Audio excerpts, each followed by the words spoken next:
Okay, so seven or eight other guys knew I was really sick.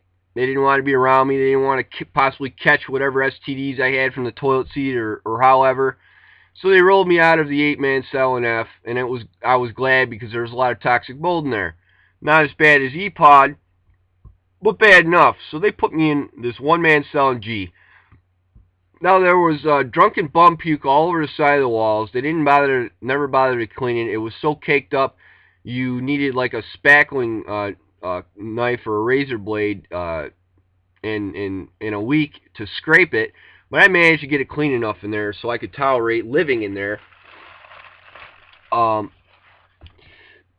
so I'm stuck in there with no television, no way to know what time it is, and in agony from pus coming out of my penis every time I pee in the morning, and it feels like I've got broken glass, hot lava, broken glass shooting out my wee wee every time I'm going to the bathroom, and my kidneys are hurting, and this, that, and the other thing. Got all these issues from this, and I made 12 medical requests. Not only that, but I've got problems with my teeth. I needed new fillings or some teeth pulled, and they were acting up while I was in jail.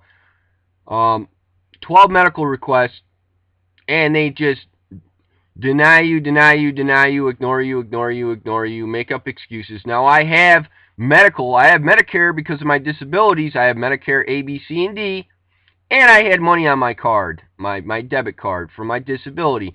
Now they just kept ignoring this fact and making up excuses why they couldn't get me in yet.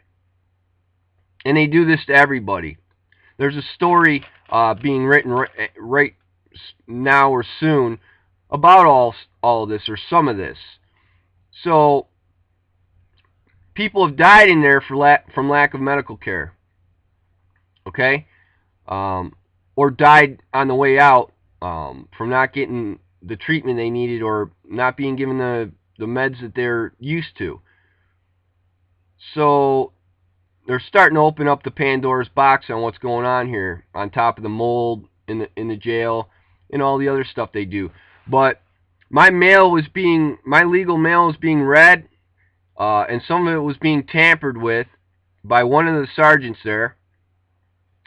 Most of the staff was good to me, but there were a few of them, like Officer Tibbetts was one of the ones that arrested me that night on the Sylvia deal, and a couple of these other ones are just pure evil, but most of them were good, and they started to realize I wasn't a bad guy, and they were trying to help me get out of there. But quite honestly, uh, it all rests on the vindictiveness of the DA's office. Now, Sylvia was in jail the whole time, cackling and laughing and carrying on like a lunatic, and having trouble getting along with other people in there, and constantly asking when she was going to be released, and trying to start trouble with me when I was on a transport. She was making up stories about me that weren't true and trying to antagonize me the whole time I was in there. It was pure hell being like, I don't know, 15 to 30 uh, yards from her at all times. And I heard specifically one of the sergeants get up, at the morning basically meeting and state, "Do not let any of Helfrich's mail go out on my shift."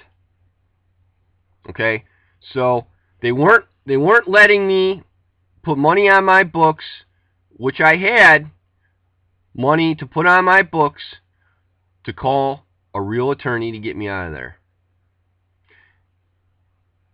Harry Keene came in around 5 to 7 days after I was incarcerated. It's hard to tell. The records will have to show when exactly that was, because when they stick you in a cell with no television, no clock or anything, it's kind of hard to say, well, you can't even use a sundial. It's kind of hard to gauge when you were, what exact day and what exact time, but records will show when Harry Keene came in. But this coming up at the next segment is what Harry Keene said. We're going to get to that now.